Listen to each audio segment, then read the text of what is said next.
Please. So yan, magandang umaga po, mga kapatid. Yan, nag-ano pala, nag-echo. Yan, good morning po. Isang maganda at malamig at maulan na umaga. Good morning po. Batiin po natin ang ating mga kapatid po na nandito sa simbahan. Marami pong salamat. And thank you God na dinala niya tayo dito ng ligtas. In spite na meron pong bagyo na po, no? Tama po ba? Signal number 2 na po tayo dito. So, mas maganda po na tayo po ay mag-prepare. Hindi lang po physically, but we pray to God na maging maayos naman po ang lahat-lahat habang nagpe-prepare po tayo. Sige po, tayo po ay mag-uumpisa na. Again, good morning po sa lahat. And yan, good morning po. So kung may mga Bible po tayo, samahan niyo po ako na basahin. Makikita po natin sa Psalms chapter 85. So mas maganda po talagang basahin sa Tagalog, no, sa Pilipino yung para nananamnam natin. So sabi po dito, ikaw po o Yahweh, naging mapagbigay sa iyong lupain. Pinasagana mo at muling pinaunlad ang bansang Israel. Yaong kasamaan ng mga anak mo'y nilimot mong tunay. Pinatawad sila sa nagawa nilang mga kasamaan. Ang taglay mong puot sa ginawa nila ay iyon ang inalis. Tinalikdan mo na at iyong nilimot ang matinding galit. Panumbalikin mo kami, Diyos ng aming kaligtasan. Ang pagkamuhi sa amin ay iyon ang wakasan. Ang pagkagalit mo at puot sa amin wala bang hangganan? Di na ba lulubag? Di na ba matatapos ang galit mong iyan? Ibangon mo kami, sana'y ibalik mo ang nawalang lakas. At ang aming lingkod mo ay pupurihin ka na taglayan ang galak. Kaya ngayon, Yahweh, ipakita mo na ang pag-ibig mong wagas. Kami ay lingapin at sa kahirapan na iyong iligtas. Aking naririnig mga pahayag na kay Yahweh nagmula. Sinasabi niya, ang mga lingkod niya ay magiging payapa kung magsisisi at di babalik sa gawang masama. Ang nagpaparangal sa pangalan niya ay kanyang ililigtas. Sa ating lupain ay mananatili ang kanyang paglingap. Ang katapatan at pag-ibig ay madadaop palad. Ang kapayapaan at ang katwiray magsasamang ganap. Sa balat ng lupay sadyang maghahari itong katapatan. Mula sa itaas maghahari naman itong katarungan. Gagawing maunlad ng Diyos na si Yahweh itong ating buhay. Ang mga halaman sa ating lupain bubungang mainam. Ang katarungay mauuna sa kanyang daraanan. Kanyang mga yapak magiging bakas na kanilang susundan. Tayo po'y manalangin mga kapatid. Marami pong salamat, Panginoon Diyos, sa pag-ibig mo. Marami pong salamat sa pagmamahal. Maraming salamat sa kaligtasan. Maraming salamat sa katuwiran. Salamat sa wisdom, Panginoon, na ibinibigay niyo po sa amin, sa proteksyon. Ama, bigyan niyo po kami ng pusong mapagpakumbaba, Panginoon. Pusong talagang humahanap sa inyo pong pag-ibig, humahanap sa inyong katwiran, humahanap sa inyo pong mga salita sa araw-araw. Patawarin niyo po kami, Ama, sa aming mga pagkukulang sa aming kapwa-tao, pagkukulang sa aming mga sarili, higit sa lahat, pagkukulang sa iyo, Panginoon Diyos. Panginoon, nawa makita po namin sa araw-araw ang inyo pong muka, ang inyo pong pagmamahal sa aming mga kapwa. Patuloy po, Panginoon Diyos, na talagang sisikapin namin na kilalanin ka sa araw-araw na aming mga buhay. Salamat po sa opportunity ng pananalangin. Salamat po na meron po kaming Biblia na pwedeng mabasa. Salamat po na meron po kami mga leaders, Lord, na nagagabay sa amin. Salamat po sa aming mga magulang, sa aming mga kapatid, sa aming community, sa aming bansa. Thank you.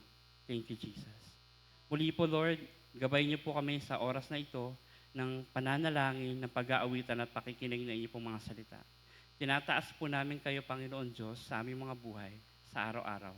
Ito po aming panalangin sa pangalan ni Jesus. Amen. So mga kapatid, tayo, awitan naman po natin ang ating Panginoon.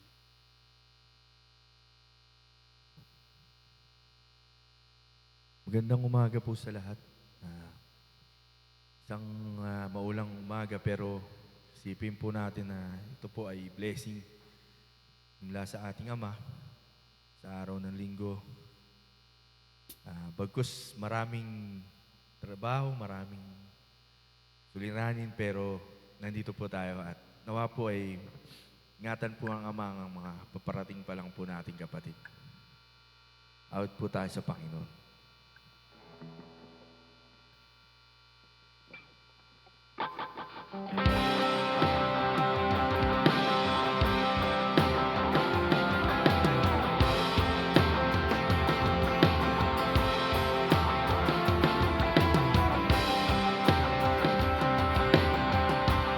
Lord, our battle, Panginoon.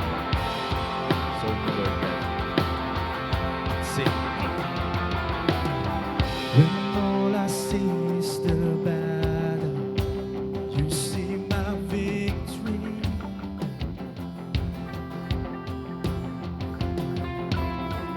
When all I see is the mountain, you see the mountain.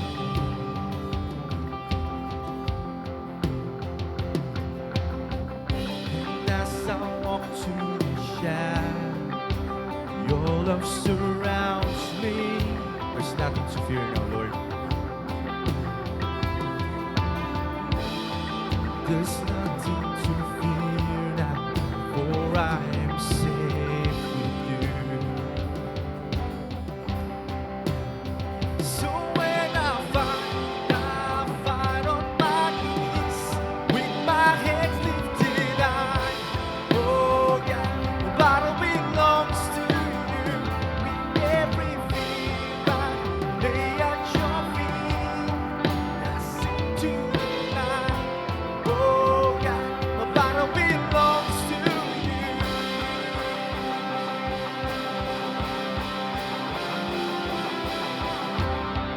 And if you are for me, who can be against me?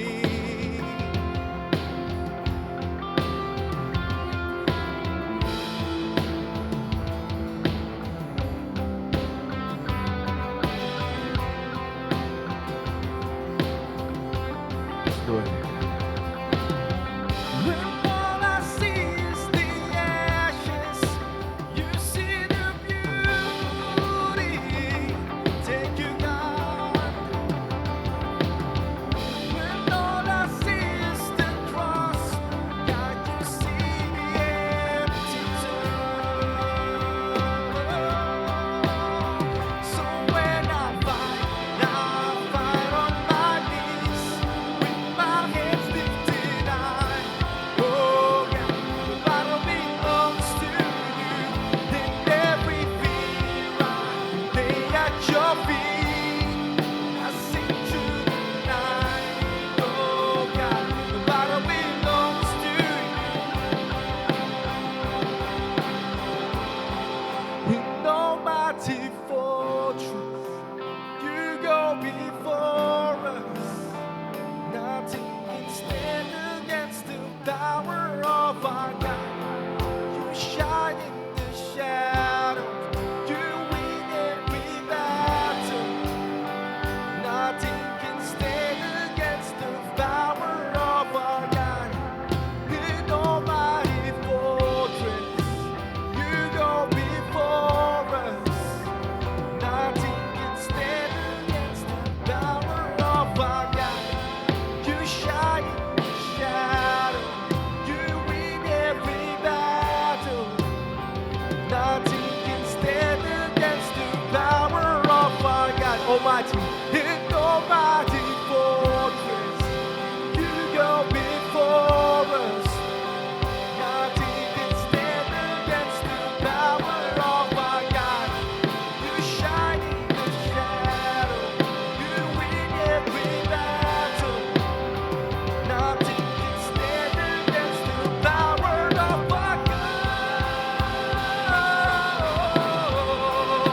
So when I fight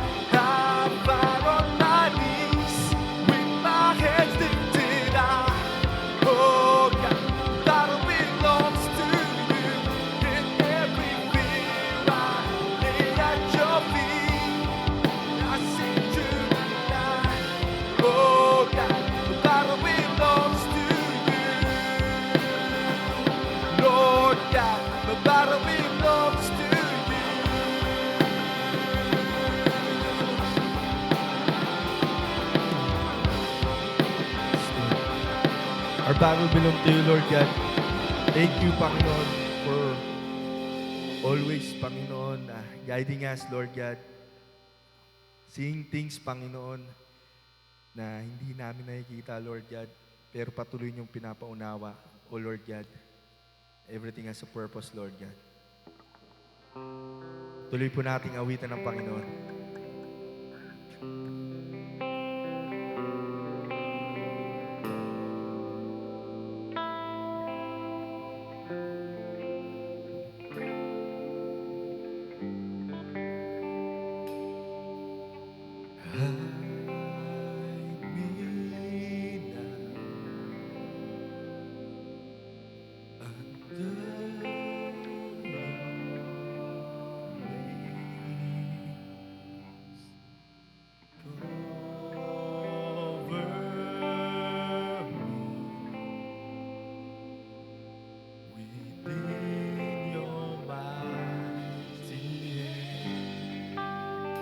When the oceans rise and thunders roll, I will soar with you above the storm.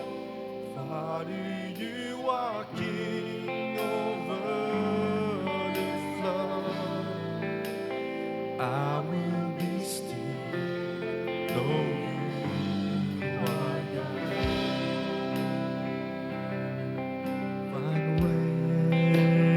My soul in Christ alone. Know His power in quietness and trust. When the oceans rise and thunders roll, I will soar with you above the storm. Father, you are king over the flood. I will be still, know you are. When the oceans rise and thunders roll, I will soar with you above the storm. Father, you are king over the flood. I will be still, know you are God.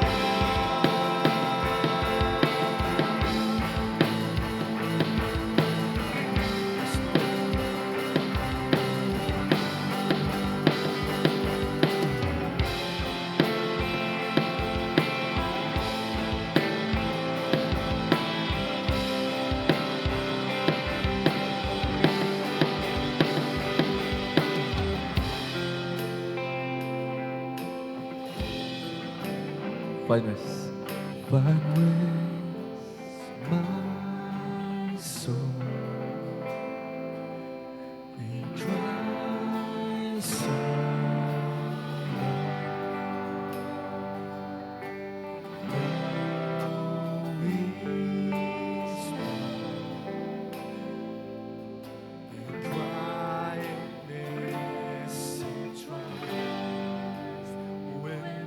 oceans rise and thunders roll, I will soar with you above the storm. Father, you are king over the flood. I will be still, though you are God. When the oceans rise, yes, Lord.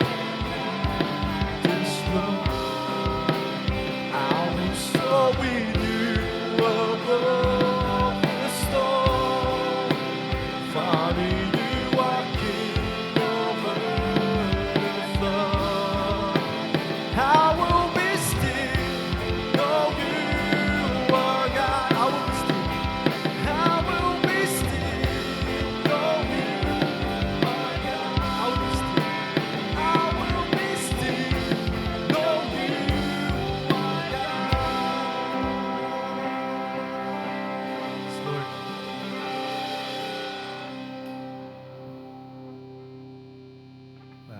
Tuloy po tayong puri sa Panginoon.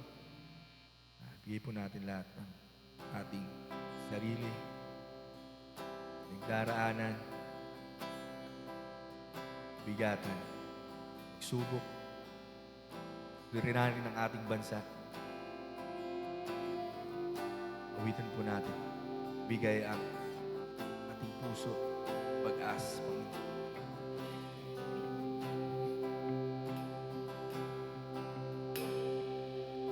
The word may fail, you will remain in the midst of the trial. You will always be our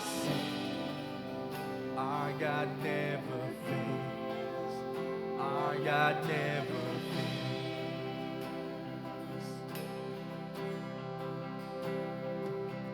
With open night, you reign over all. Though my heart may fail, you will always be our Our God never fails.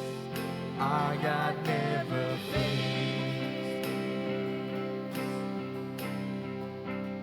Praise in the morning, praise in the evening, praise when I'm laughing, praise when I'm grieving. There will be dancing, there will be singing. Upon injustice we will tell of our God, the hope of all hearts, the hope of all hearts is you. Your love never fades, your love never fades.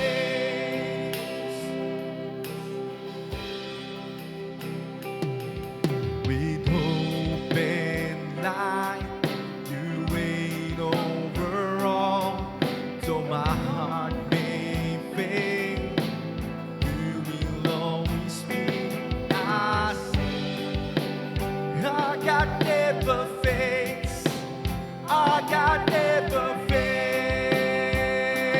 Oh, praise in the morning, praise in the evening, praise when I'm laughing, praise when I'm grieving. There will be dancing, there will be singing. Upon injustice we will tell of our God, the hope of all hearts, the hope of all is you. Your love never fails, your love never fails. The hope of ours. The hope of all hearts, the hope of all hearts is you. Your love never fails, your love never fails. In darkness and in trial we shout to the Lord. In darkness, in trial, my soul shall sing of His mercy and kindness. Our offering our praise. Our God never fails. Our God never fails.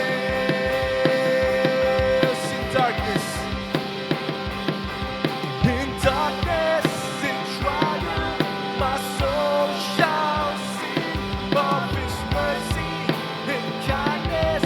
Our offering our praise. Our God never fails. Our God never fails. Sing our hopes to the Lord. The hope of all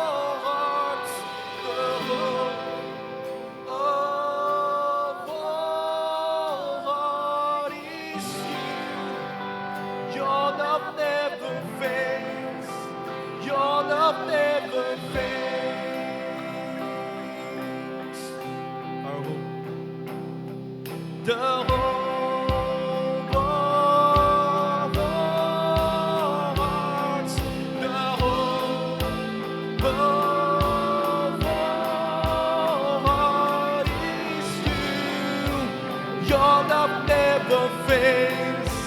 Your love never fails. In darkness, we sing to the Lord. In darkness, in trial, my soul shall sing of His mercy. In kindness, our offering of praise. Our God never fails. Our God never fails. Our hope of our hearts. The hope of our hearts. The hope of our heart is you. Your love never fails. Your love never fails.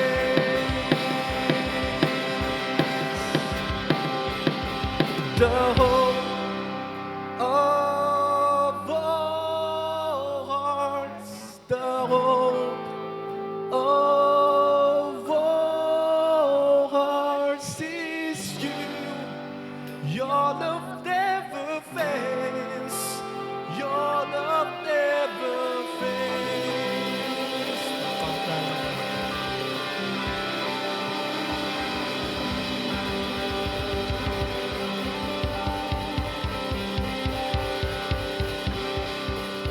Tayong nakatayo para sa ating panalangin.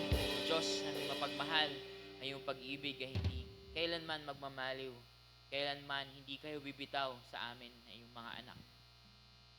Kaya salamat o Diyos, Ikaw ang aming Ama na nagmamahal, magulang na handang kayang ibigay ang kahit na ano para sa kabutihan ng inyong mga anak. Kahit gaano man, Panginoon, kalayo ang agwat mula nung kami ay hindi pa nasa inyong piling. Hindi po ito naging hadlang upang kami inyong iligtas, punasan, hugasan, yakapin, at ituring na iyong sariling anak. Kami, O Diyos, na kung saan-saan naliligaw at kung ano-anong pinagkakaabalahang kasalanan sa aming mga buhay. Kasalanan ng kayabangan, kasalanan ng pagdepende sa aming mga sarili ng walang pake sa inyo. Pagmamalaki na hindi namin kailangan, Panginoon, ng inyong pagkalinga. Kasalanan ng paggawa ng mga bagay na nakakasakit, nakakasira ng buhay ng ibang mga tao. At kung ano-ano pang mga kasalanan, Panginoon, na inyong hinugasan, pinagbayaran ng aming Panginoong Jesus. Naging dahilan kung bakit kinailangan niyang ialay ang kanyang buhay pang mabigyan ng hustisya ang lahat, Panginoon, ng aming nagawa na hindi kaaya-aya, higit pa doon, nagiging kasiraan, Panginoon, hindi lang sa aming mga sarili, sa aming kapwa, sa buong mundong ito.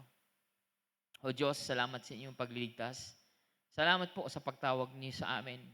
At kagaya nga po ng inyong sinabi sa inyong salita na ang inyong pagliligtas ay patungo, Panginoon, sa pagbubuo ng isang komunidad ng mga tagasunod ni Jesus.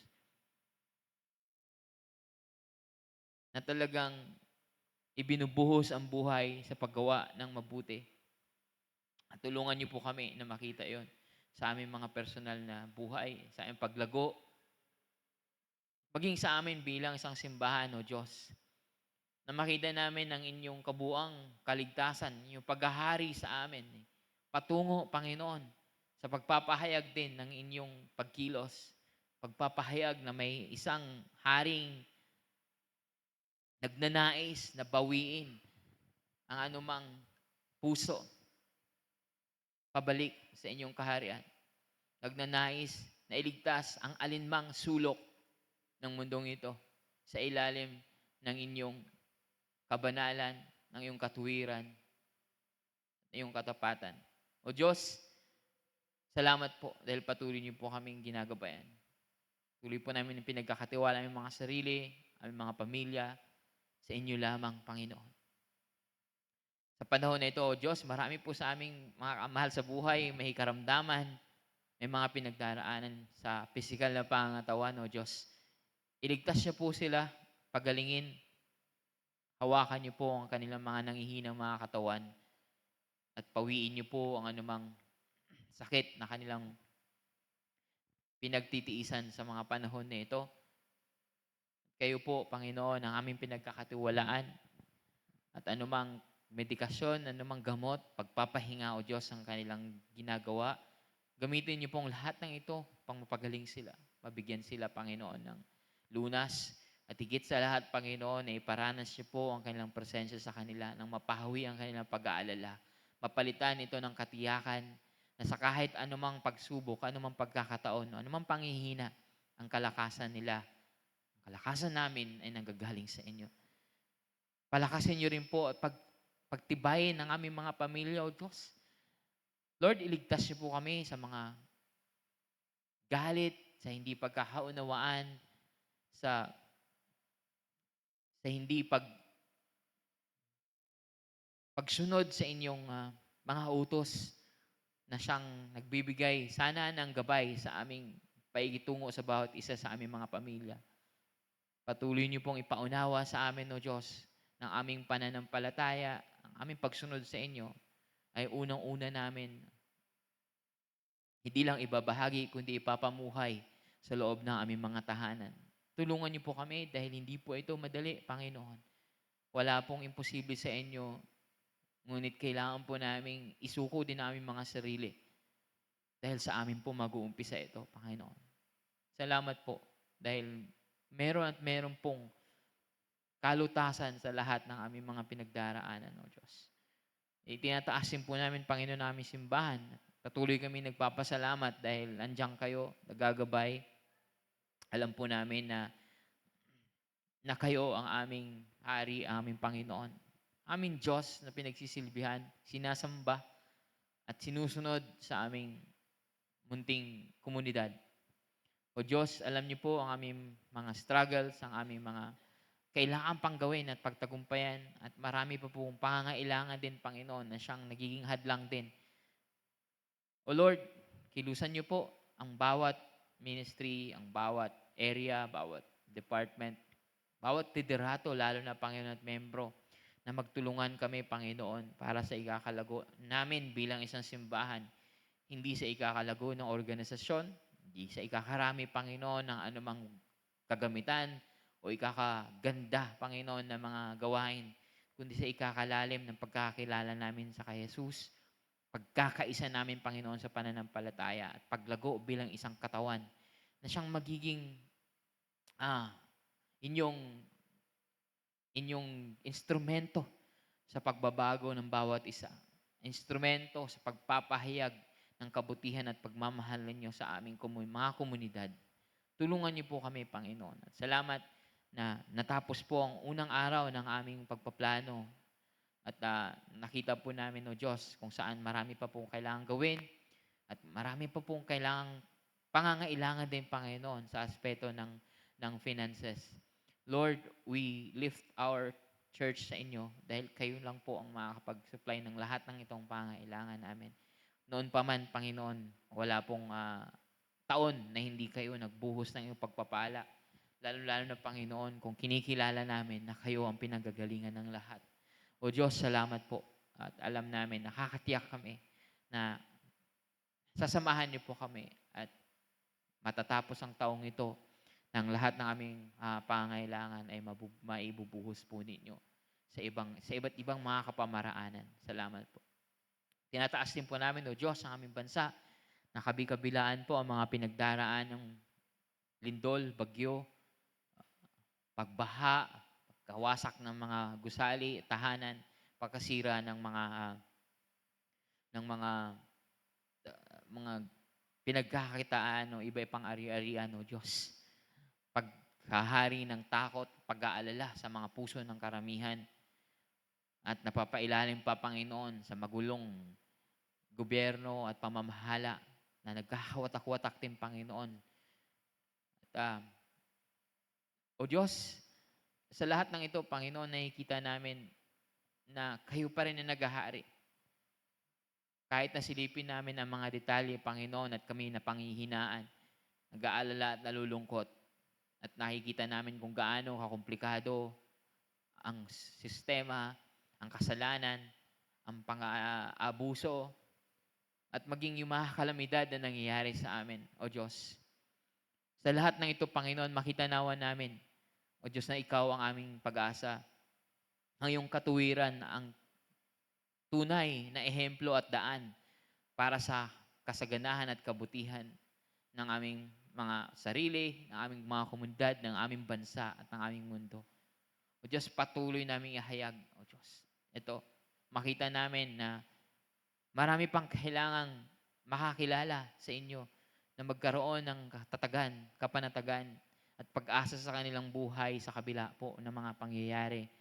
Bigyan niyo nga po kami, Panginoon, ng kakayanan, ng pusong handang ialay ang aming mga buhay, aming mga sarili, sa paglilingkod sa aming kapwa, na makita nila na meron naghahari, meron nagmamahal sa kanila sa kabila ng mga pangyayari. At na merong nagsusulong ng katuwiran, ng hustisya, ng kahabagan sa bansang ito sa pamamagitan, Panginoon, ng inyong mga anak. O Diyos, patuloy niyo po ihayag ang inyong sarili sa gitna ng mga delubyo at sa gitna ng mga divisive na mga pangyayari, na kayo ang iisang Diyos at nagbibigay, Panginoon, ng pagkakaisang sa bawat isa kung kayo lamang, Panginoon, kilalanin, kung kayo lamang ang aming tititigan sa bilang gabay ng aming pamumuhay. O Diyos, sinusuko namin ang mga sarili, sinusuko namin ang aming bansa sa inyo, at inaalala din namin ang mga pangyayari sa buong mundo. Kayo lamang po, Panginoon, ang makakapagpabago, ngunit kami din, Panginoon, ang inyong mga instrumento. At heto kami, Panginoon. Here we are, send us, Lord, in every aspect, in every area, sa anumang inyong kalooban na aming gagampanan. Panginoon, tulungan niyo po kami dahil ito po ang inyong misyon. Kami po, Panginoon, ay dedepende sa inyong pagbibigay ng kalakasan, kagalingan, katapatan, Panginoon. Salamat din po dahil patuloy niyo pong ginagamit ang bawat isa sa kanilang mga buhay, sa kanilang mga tahanan, pamilya, trabaho, pang magbigay ng ilaw, Panginoon, sa marami pang nais o dapat makakilala sa inyong paghahari sa mundong ito. Salamat po, at sa umagang ito, ipatuloy niyo po kaming sinasamahan at binibigyan ng pagkakataon na makilala ka pa, mapaglingkuran ka, at sambahin ka, at ilapit sa inyo ang aming mga pasasalamat, kahilingan, at ang aming mga tanong sa aming puso at isipan. Buksan niyo po ang aming mga kaluluwa at mangusap po kayo at pagtibayin kami at ituwid ang mga mali, at ilapit pa kami, Panginoon, sa karakter ng aming Panginoong Jesus gamit ang iyong pagbabago sa amin. Lord, mangusap po kayo at kami po ay inyo, kayo po ay aming pinagkakatiwalaan din. Ingatan niyo po ang aming pananambahan. Kung na maaari po, matapos na po itong bagyo ng mabilis at wala pong mga kahirapan pang idudulot ito sa aming mga kababayan. Ingatan niyo po ang aming mga kapatid, nasan man sila ngayon, at aming mga mahal sa buhay, at lahat, Panginoon, ng aming kababayan. Salamat pong muli at pinagkakatiwala namin ang mensaheng aming marinig sa inyo lamang. Kumilos po kayo at maging ang inyong kaluwalhatian nawa ang aming masilayan. Ito po kami dalangin sa pangalan ni Jesus. Amen. Makaupo na po tayo, mga kapatid. Sabihin ko lang sana malamig, kundi hindi lang malamig eh. Isang mabagyong umaga. Dahil dito po sa Quezon City, Northern Metro Manila ay signal number 2 na po. Pero mamaya-mayang maghapon ay bababa din po. Mabuti na lang din ay hindi rin naman ganun kalakas ang ating ang bagyo talaga in terms of hangin. Of course, as usual, kapag nagla-landfall ang isang ganitong weather ay isang phenomenon ay kahit papaano nababawasan yung lakas ng hangin. Pero yung inaalala naman natin ay yung pag-ulan, dahil alam naman po natin na hindi na isang malalim na problema ng ating bansa, lalo-lalo na ng Metro Manila, ang pagbabaha sa mga maraming ulan. Kaya po si malamang kung hindi ito bagyo ay nandito po ngayon si Mama. Kaya lang kailangan nila lumipat ah, ng bahay ng madaling araw dahil sa banta ng baha. So wala ngayon si Mama. Pero sana mapanood mo na lang ito sa sa YouTube at ilang mga kapatid natin na hindi tumuloy sa umagang ito dahil sa panahon na pagpalain po kayo at naway magkaroon din kayo ng pagkakataon na mapanood dito sa ating YouTube. So, patuloy po tayo sa ating mensahe, sa ating tema tungkol sa integridad. Everyday integrity at ang ating pong title sa ng mensahe sa umagang ito is Good Works and Integrity Upholding the Gospel's Credibility. Mamaya po, yan po ang laman ng ating mensahe, papaliwanag po natin yan. Pero needless to say, ang integridad, ang integridad, or sa ibang kapamilya nitong salita, integral, nung meron akong integral calculus ba yan? Yung sa math. Hindi ko maintindihan kung ano ibig sabihin na integral, Lalong-lalo na yung calculus. Pero naunawaan ko na yung integral na word, mas na-appreciate ko na. Pero yung calculus, hindi. Pero yung integral, yung kabuuan na isang bagay, sa ibang salita, holistic, Our integrity must happen anywhere. Ang integridad ay dapat nangyayari sa iba't ibang bahagi ng buhay, sa lahat. At kaya ako sinasabing, needless to say, kasi kung hindi nga siya nangyayari sa iba't ibang bahagi ng buhay o sa lahat ng bahagi ng buhay, di hindi ito integridad. Hindi ito buo, hindi ito whole, So it rises and falls sa kahit maliit o anywhere na hindi natin naisa sa ayos, Na hindi naman, again, hindi perfection, kundi hindi ito naihahatid sa kabanalan ng Panginoon. Hindi ito naitatama at hindi ito naisusuko sa pagkilos at paghahari ng Panginoong Diyos. Yet, we have to emphasize, mga kapatid, na dapat talaga ang integridad ay totoo sa lahat ng bahagi, lalong-lalo na sa loob at labas ng ating simbahan o mga pamamahay o in our case sa umagang ito, sa ating mensahe na maririnig, inside and outside our churches. Especially sa panahon ngayon, na ang ating pananampalataya, ang Christianity, is always being questioned. It's always being challenged and even mocked. Pinagtatawanan, nilalait, And there are valid reasons why, but many reasons are, of course, sobra. But doon sa mga valid reasons, marami din doon ang nangyayari dahil sa atin din mismo. Kaya lang, makikita natin even the biggest names of our faith are being mixed sa mga controversies, sa mga scandals, even sa mga political na mga pangyayari, But tayo bilang mga Kristiyano, we as everyday Christians, dapat malaman natin 'yun na our Christianity is always being challenged both in our doctrines and in our deeds. Sa ating pananampalataya at sa ating mga practice, both in our theology and in our testimony.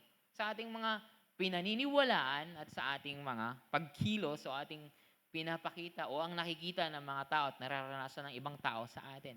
So this is something na kailangan nating patuloy na i-address or else yung integridad na sinasabi natin is really in question. It's in question if we are not addressing itong mga bagay na ito.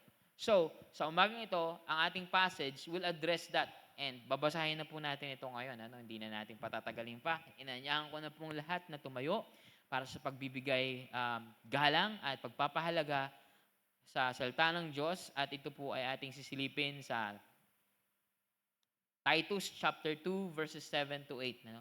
Sulat ni Apostol Pablo para kay Titus chapter 2 verses 7 to 8. Now, napapaloob po ito sa mas mahaba pang mga utos ni Paul sa isang maiksing sulat. Pero ito po ay medyo may kinalaman.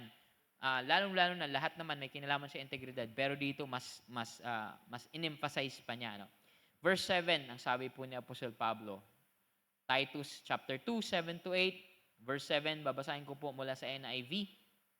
In everything, set them an example by doing what is good. In your teaching, show integrity, seriousness, and soundness of speech that cannot be condemned, so that those who oppose you may be ashamed because they have nothing bad to say about us. Now, that is a very short instruction na napapaloob sa mas mahaba pang instruction ni Paul. Makakaupo na po tayo, mga kapatid. Now, we must remember or keep in mind as we journey towards the end of this message is that yung konteksto ng sulat ni Paul ay nasa loob ng isang itong binasa natin ay nasa loob ng isang sulat para sa isang batang pastor. Na ang pangalan na si Titus. Sa ibang lugar, si Timothy. Pero dito, sa island of Crete na dinescribe ko na sa inyo ng mga ibang mensahe, sa ibang mensahe, sa island of Crete kung saan maraming mga mercenaries, mga bayarang mga sundalo at mayroon ding mga iba-ibang may ilan doon mga pirates dahil island dito At pero halo-halo, very very anong ang tawag doon diverse ang mga pananaw at paniniwala, and they even have their own version of Zeus, yung Diyos ng Greeks and ng Rome, yung si Zeus. May sarili silang version kung paano yun, and they're very actually known and recognized doon sa kanilang sariling pananampalataya tungkol kay Zeus. But higit pa doon sa problema din, na mahalaga naman ang society, meron tong sariling problema sa loob mismo ng simbahan na nag-uumpisa pa lang dito sa kung saan nagpapastor ang batang disciple ni Paul na si Titus. At binabanggit nga ni Paul sa ibang bahagi, sabi niya, yung those of the circumcision.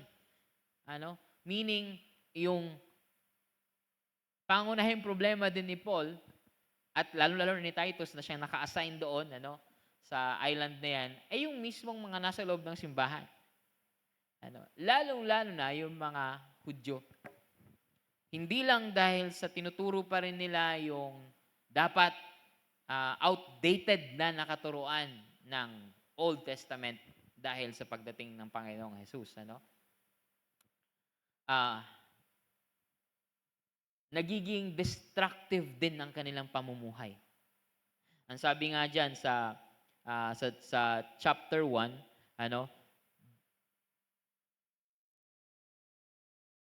devoting themselves to Jewish myths and commands of people who turn away from the truth, nagiging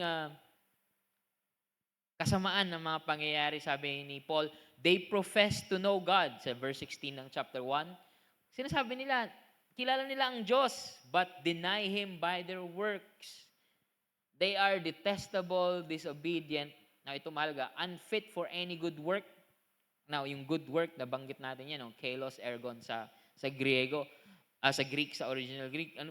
Yung mahalaga yan yung bagay na yan.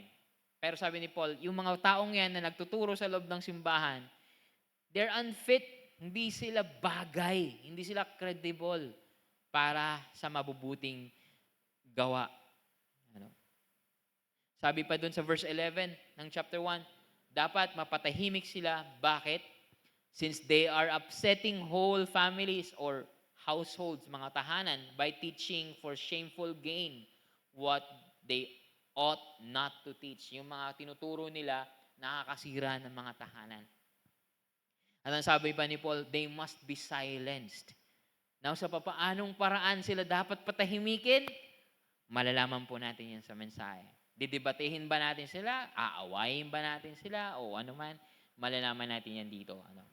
So, yun yung konteksto. Sabi ni Philip Towner, na isang komentaryong na sinilip ko, ang sabi niya, the concern for respectability. No? Marespeto sila dapat bilang isang simbahan. Kaya ang aking title ay Good Works and Integrity, Upholding the Gospel's Credibility. Yung kredibilidad. Kung may kredibilidad ka, rerespetuhin ka kahit na hindi ka pinaniniwalaan, kahit na hindi ka, kumbaga, kahit may disagreement, kahit may kaibahan, pero kapag may kredibilidad, may respeto. Tama po? There can be respect even in the midst of disagreement and differences. Kaya sabi ni Philip Towner sa commentary niya ng Titus, yung concern daw ni Pablo for respectability within the culture, within the culture, meaning yung society sa paligid nila, outside the church, and the concerns for the disruption caused in the church by the rebellious Jewish Cretan teachers. Merong labas at loob, o loob at labas na kailangang i-address na siyang dapat magawa ng paraan dito sa sinabi ni Paul sa verse 7 and 8. Actually, hindi lang naman 7 and 8. Buong letter ni Paul para kay Titus may kinalaman sa integridad at sa kredibilidad nila bilang isang simbahan.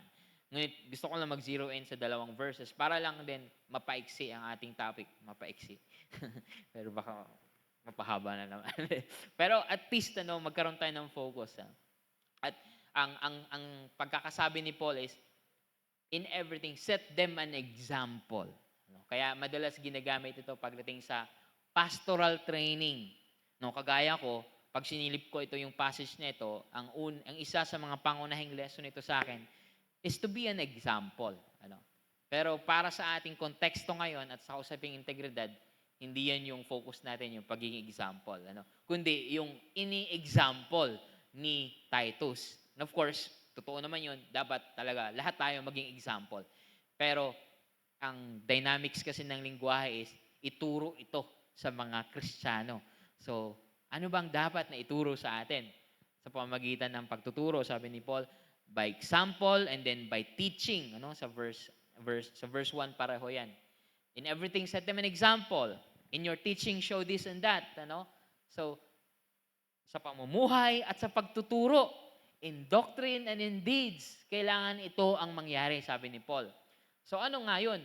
How can we uphold the gospel's credibility inside and outside the church, both in our doctrines and our deeds? Paano natin mapanatili ang kredibilidad ng ebanghelyo o ng katuruan ni Jesus sa loob at labas ng simbahan, ang mensahe, ang kredibilidad ng mensahe ng Panginoong Jesus sa parehong ating pagtuturo at pamumuhay? Sa teaching and testimony, doctrine and deeds. Number 1, about deeds, sabi ni Paul, be devoted to doing good works. Sabi ni Paul sa verse 7a, in everything, set an example by doing what is good.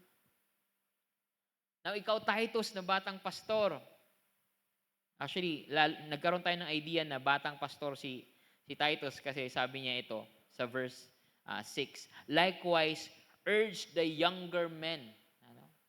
Meron siyang unang inutos para sa mga nakabatang mga batang kalalakihan. At pag sinabi younger men, hindi necessarily mga teenagers yan, kundi mga around 30s below, mga trentahin hanggang pababa.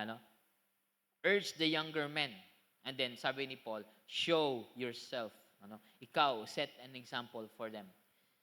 But also, it goes without saying na itong example ni Titus, dahil siya nga ang leader, ay hindi lang sa young men. Although categorize siya as young men, pero yung example niya ay dapat para sa lahat. In the same way, sinabi din ito ni Paul kay Timothy sa isa sa mga letters niya. So in everything, Titus, sa anumang gawi, sa anumang bagay na ginagawa mo, ipakita mo kung sino ka.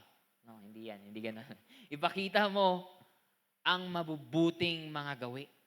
the good example by what? By doing what is good. Doing what is good.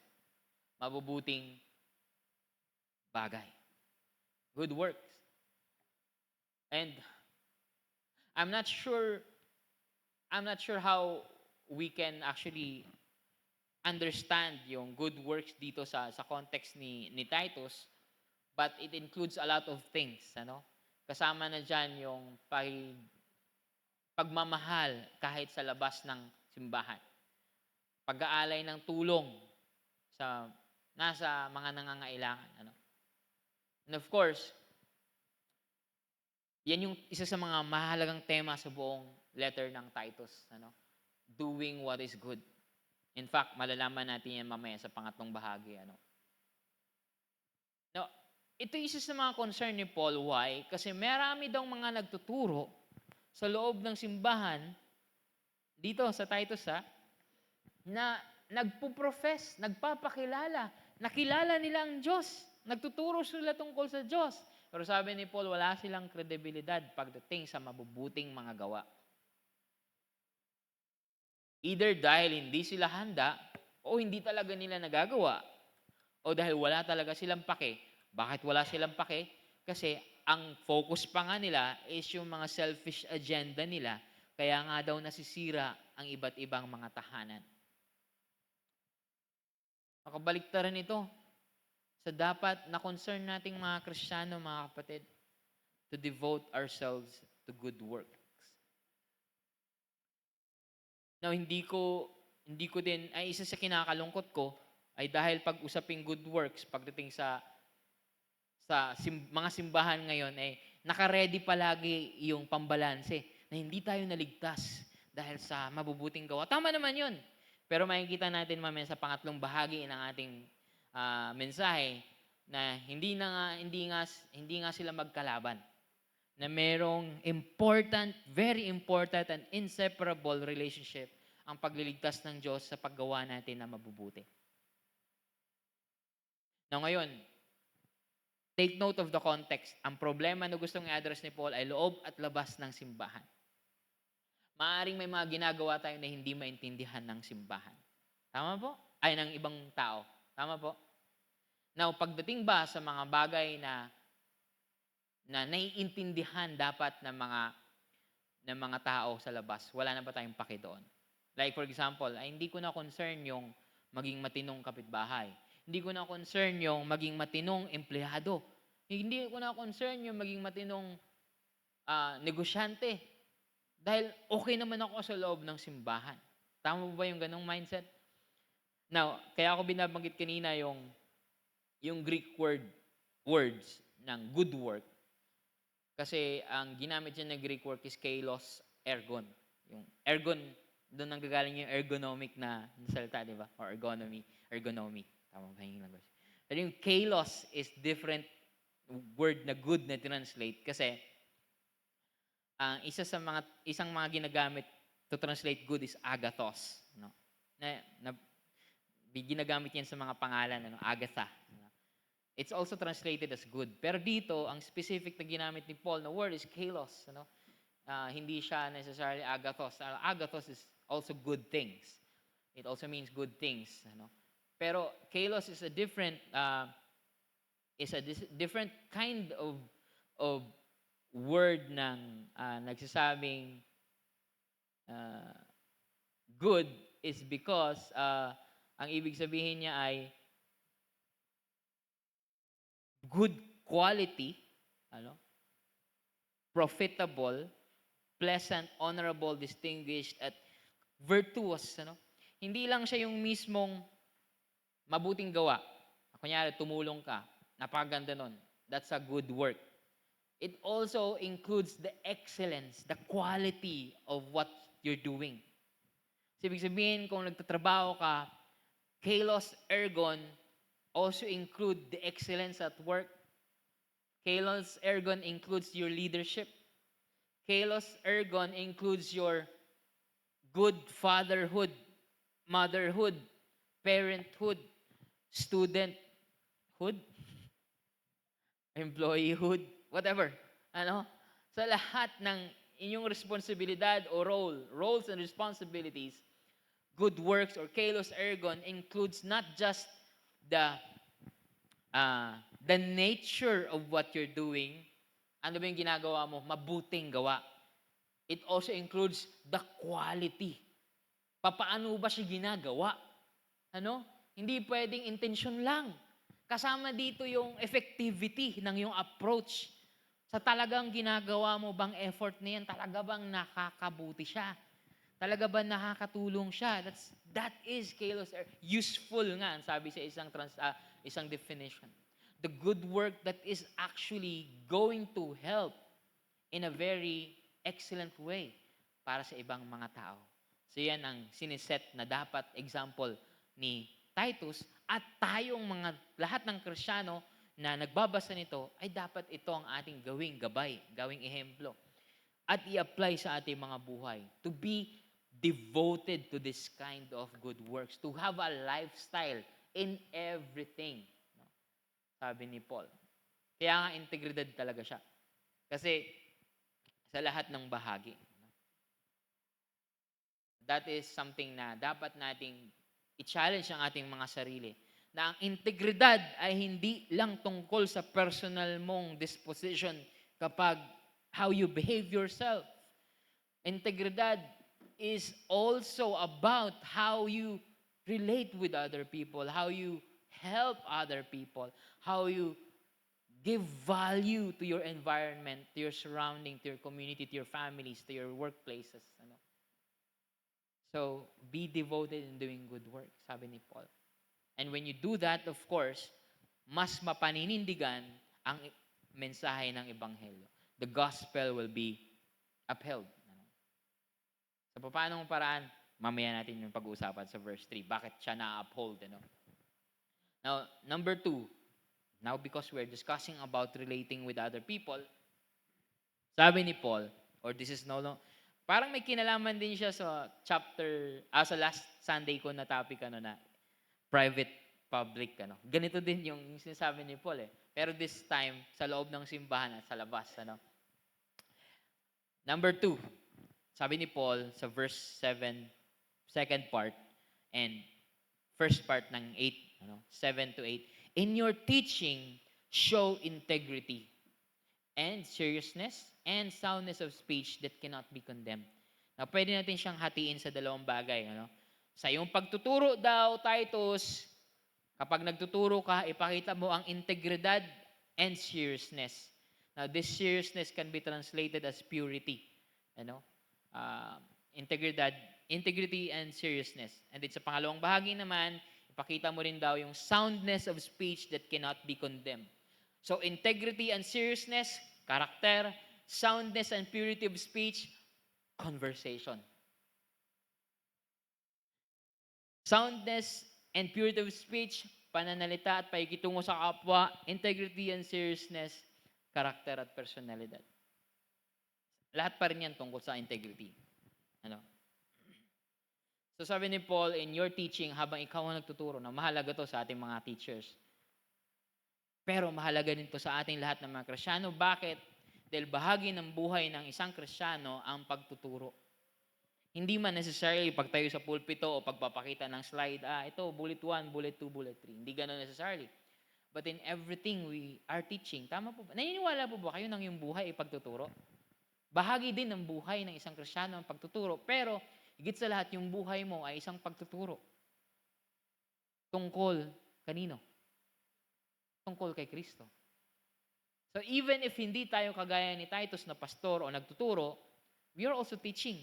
And this applies to us na ang sinasabi, sa ating pagtuturo, magpakita ng integridad at purity. Integrity and seriousness. Na hindi pwedeng tama lang ang sinasabi mo. Dapat tama rin ang iyong karakter. Kaya yun nga yung problema Dahil marami daw nagtuturo dito sa simbahan sa Crete, sa island of Crete, na they teach about God, but their actions deny it. Deny the truth that they know God. So mahalaga yun. At may kinalaman yun sa ating mission. yung karakter natin na siyang nakikita sa loob ng simbahan at sa labas to show integrity and purity in our own backyard and also outside the church, Sa ibang translation, lalo na sa Good News Bible, sabi nun, be sincere and serious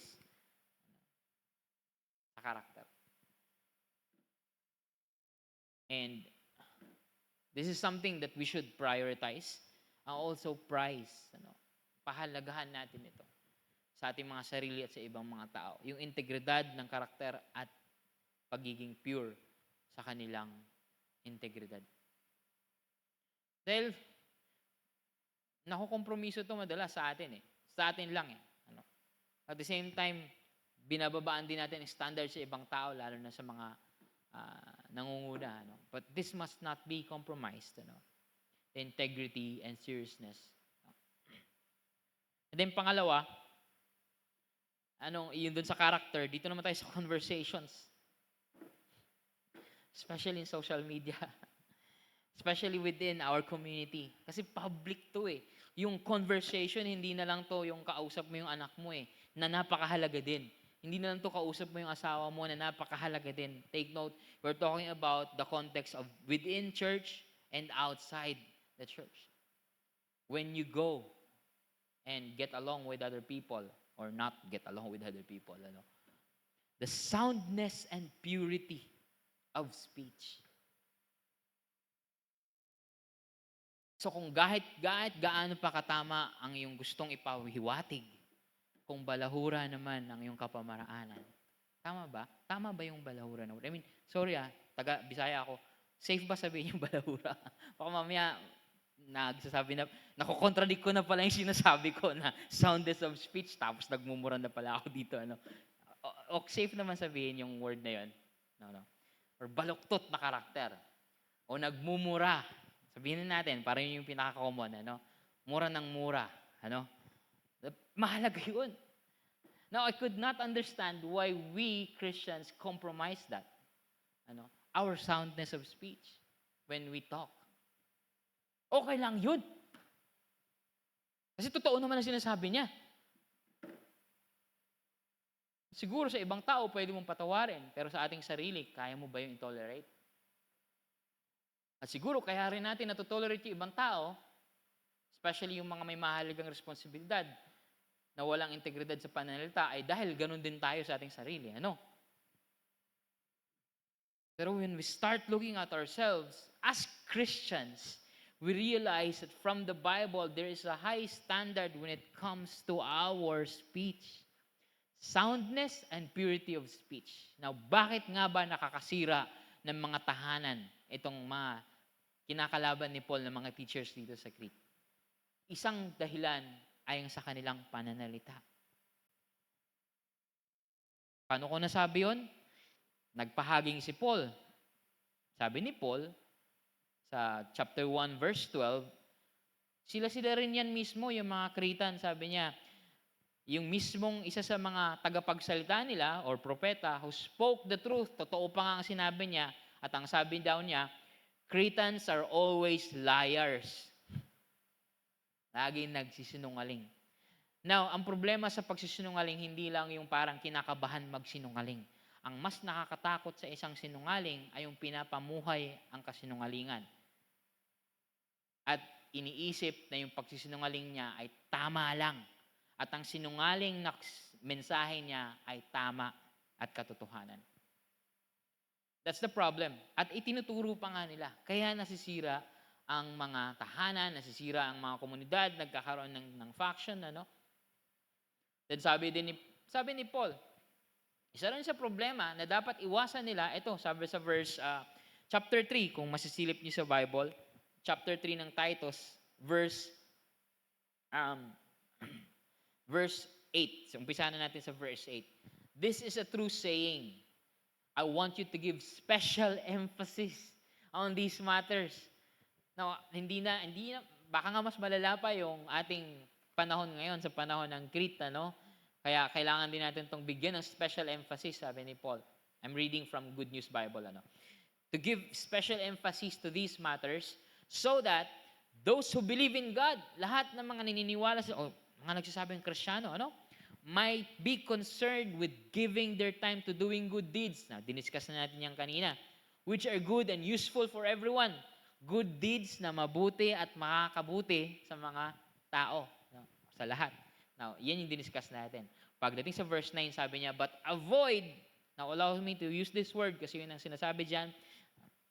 Kung nandyan si Kara, sisitahin niya ako pag ginamit ko tong word na to. Pero sabi sa verse 9, avoid stupid arguments.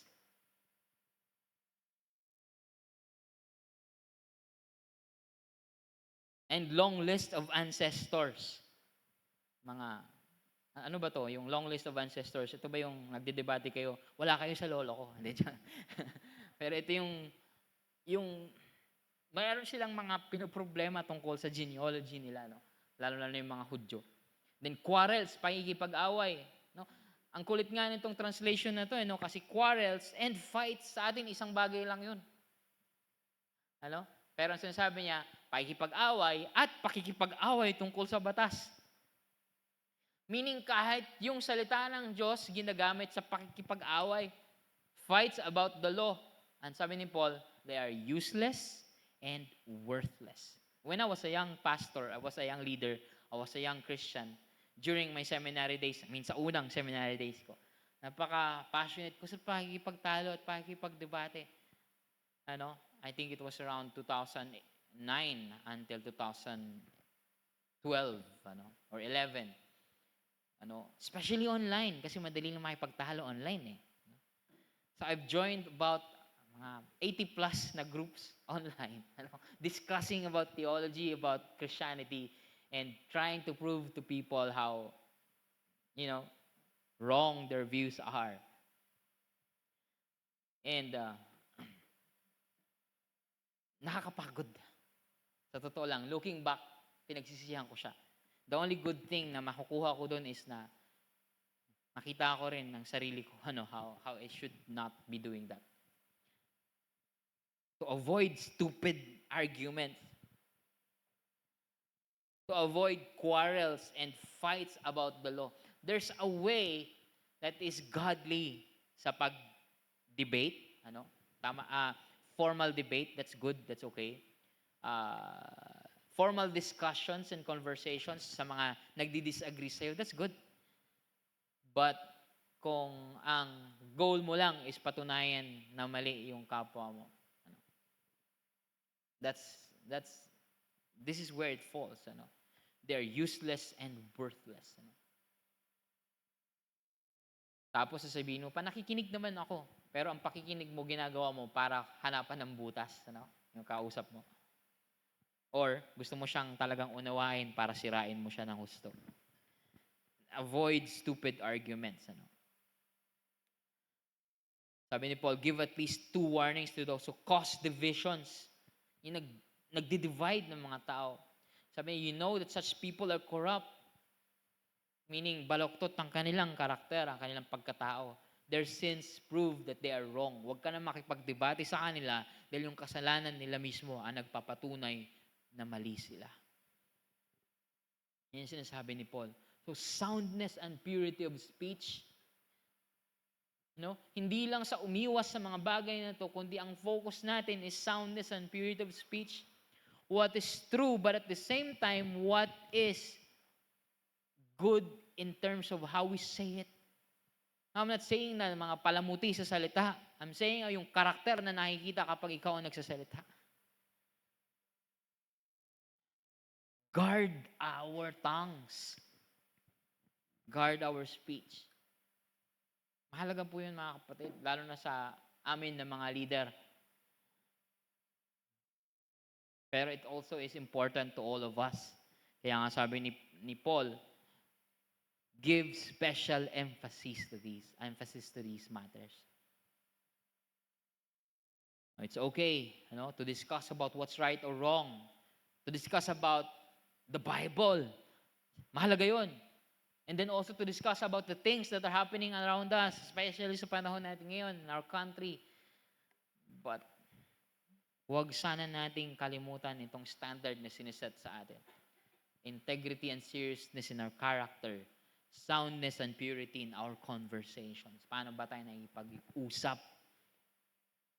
Hindi dahilan na kapag hindi mo kakampi o hindi mo kapareho ng pananaw ang isang tao, hindi na siya mahalaga. Wala na siyang kwenta.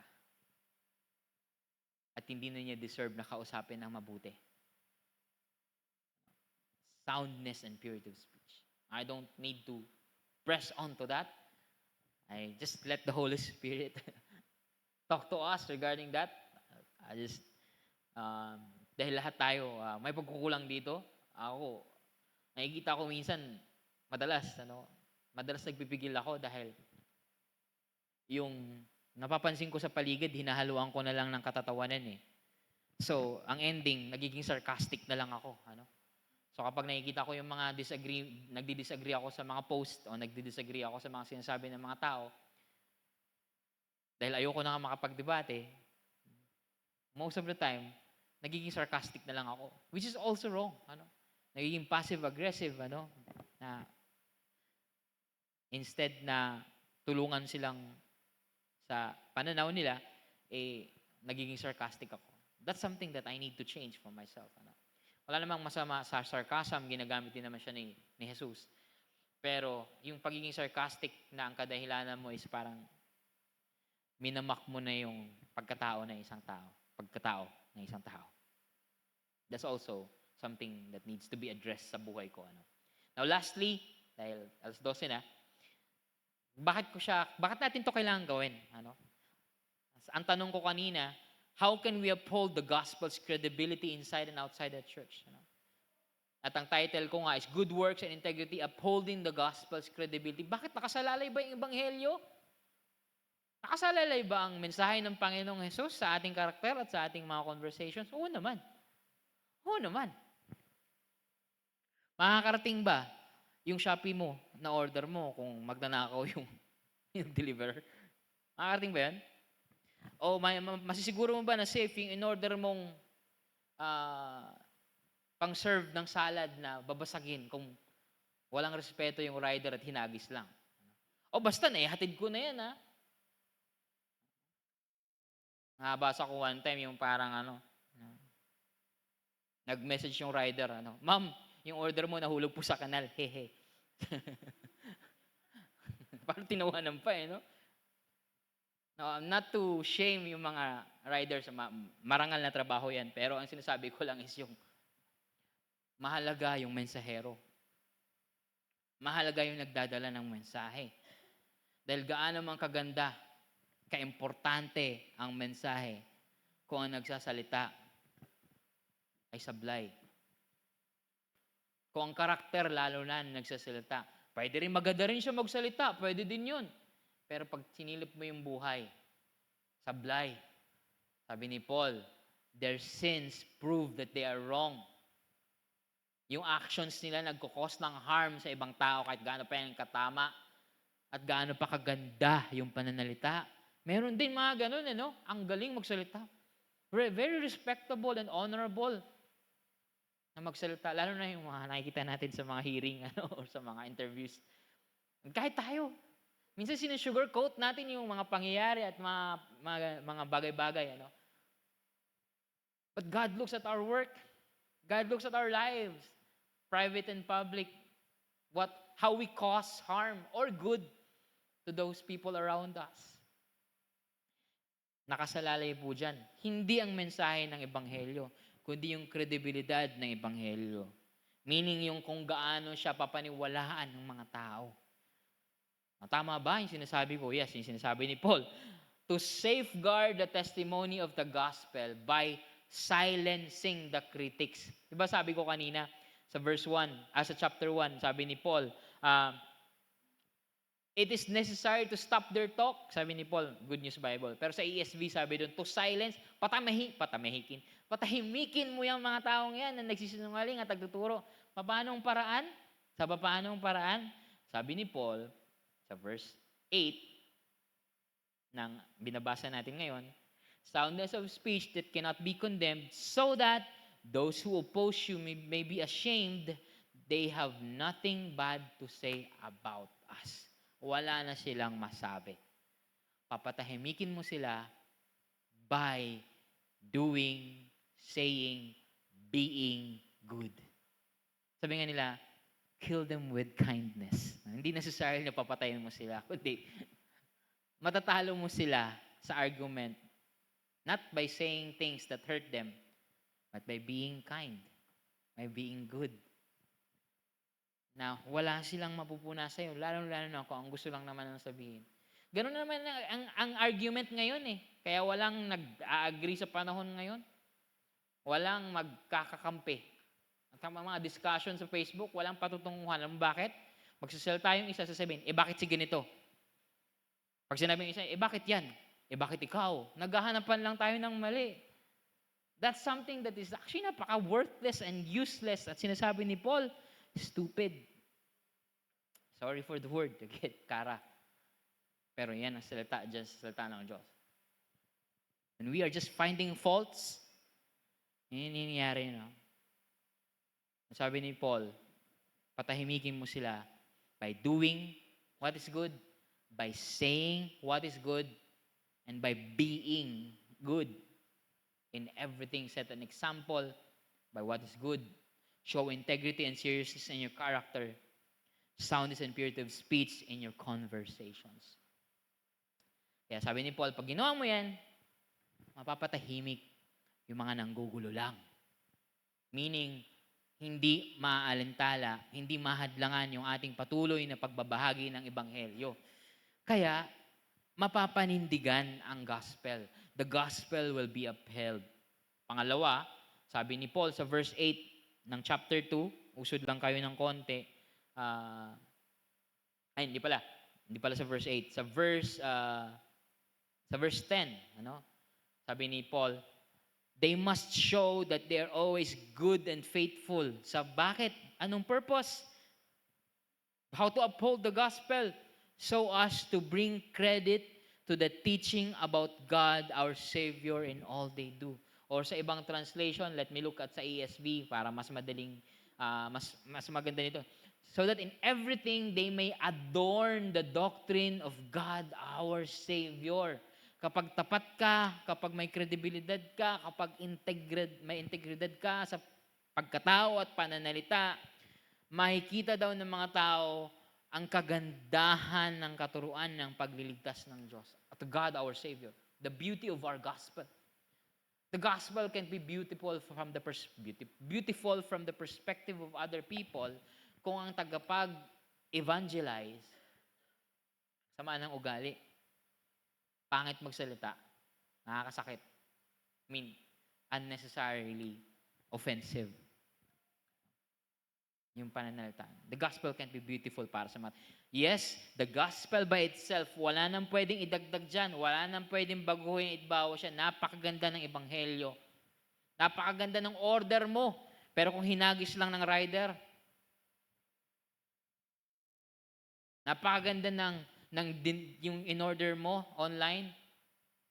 Pero kung hindi ka sisiputin ng rider, wala rin.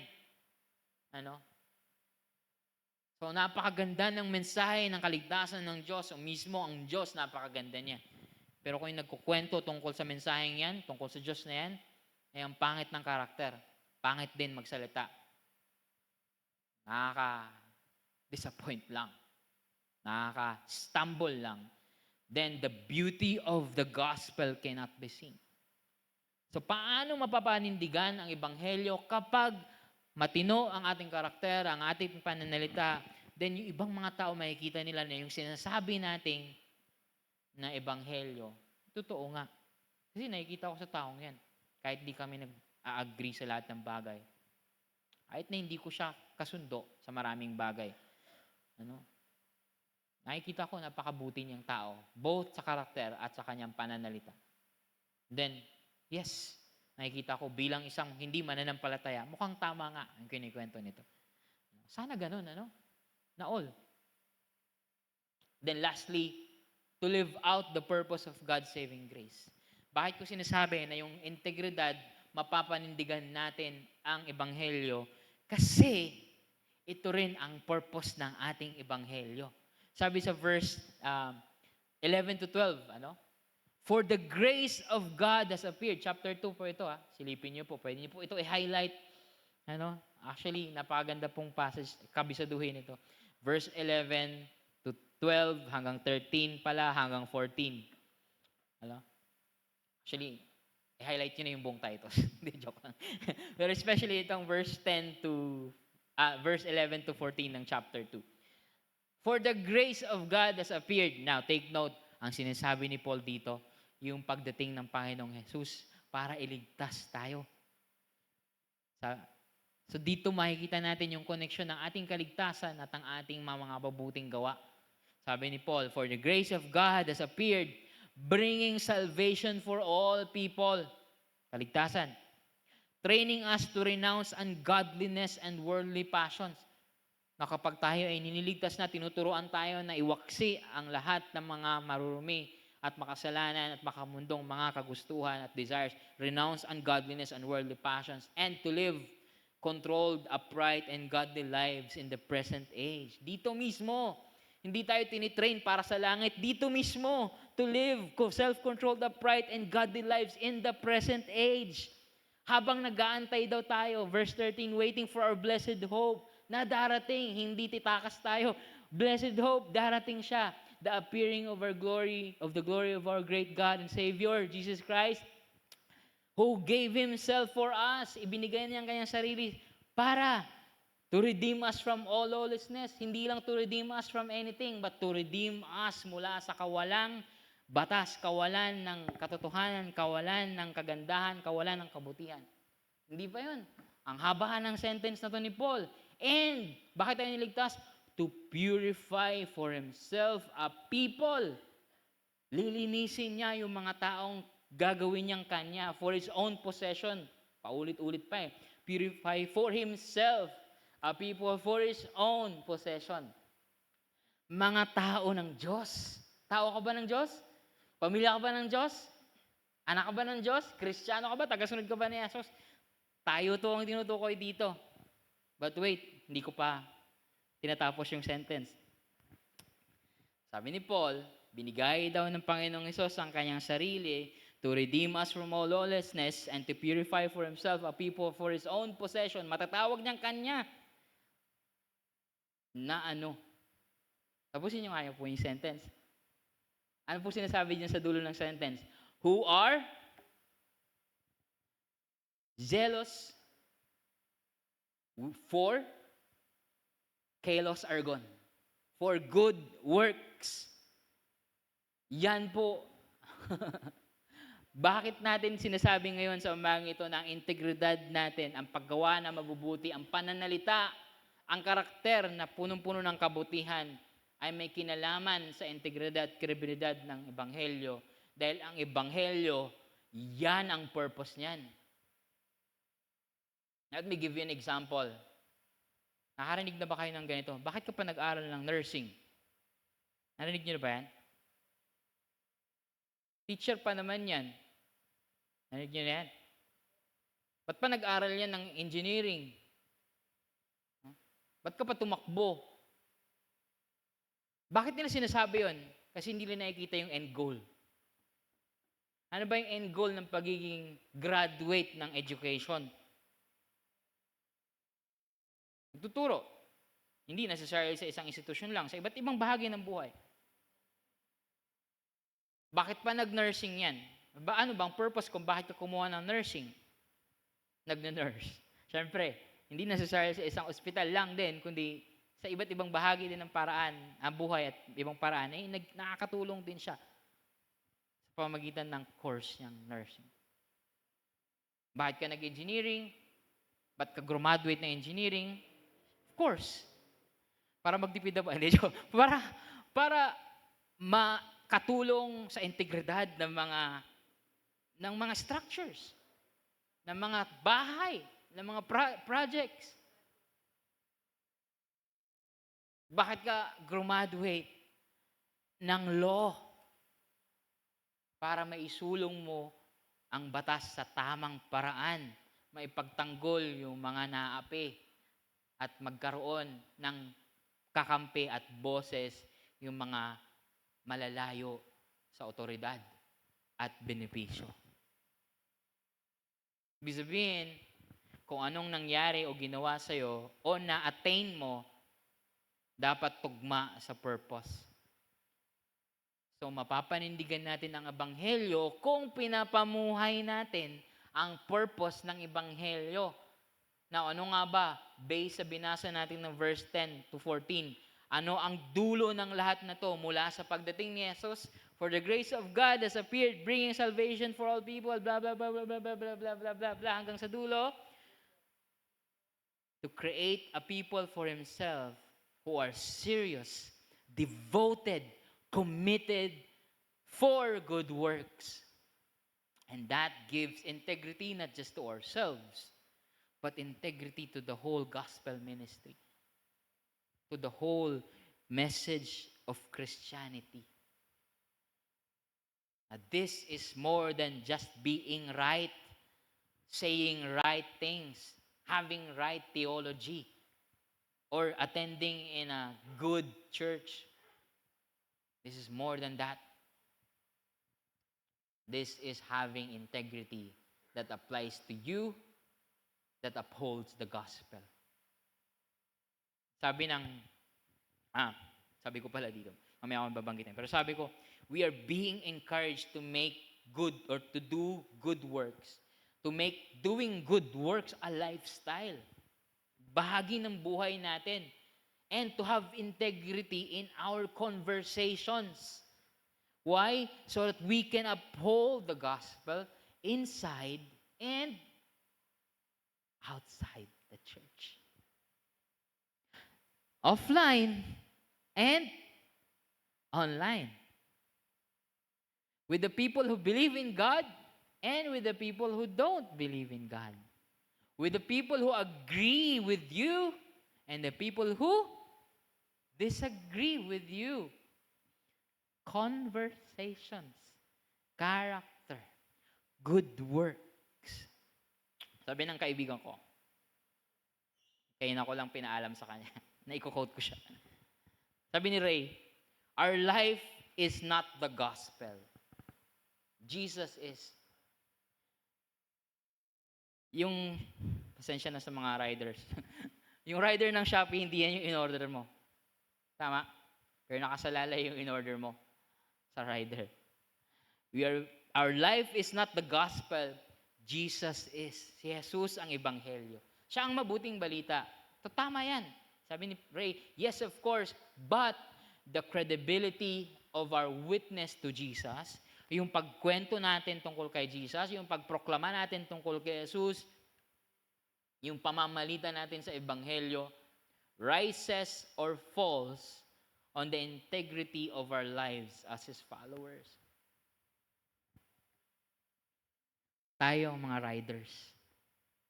Tayo ang nagde-deliver. Pangalagaan natin yung parcel. Huwag natin ihagis-hagis. Huwag natin ibigay na punit-punit na. O huwag nating dagdagan o bawasan yung loob. At siguraduhin natin na matatanggap ng maayos kapag binibigay natin. Dahil yan ang kalooban ng Panginoong Diyos na may kinalaman sa ating integridad at sa Kanyang ebanghelyo. Nawa mapanindigan natin ito. Ayon lang din lamang sa grasya, sa biyaya ng Panginoong Diyos. Amen? Amen. Let's pray. Lord, salamat po sa iyong mensahe sa umagang ito. Nawa patuloy niyo po kong baguhin, itama, at tulungan para sa inyong kaluwalhatian. At nang marami din ang mas makakilala pa at maniwala ng paghahari, kaligtasan, kapatawaran ng aming Panginoong Jesus sa pamamagitan na aming mga pamumuhay, pananalita, karakter, at sa aming paikitungo sa kanila. Salamat po. Ito po ang dalangin sa pangalan ni Jesus. Amen.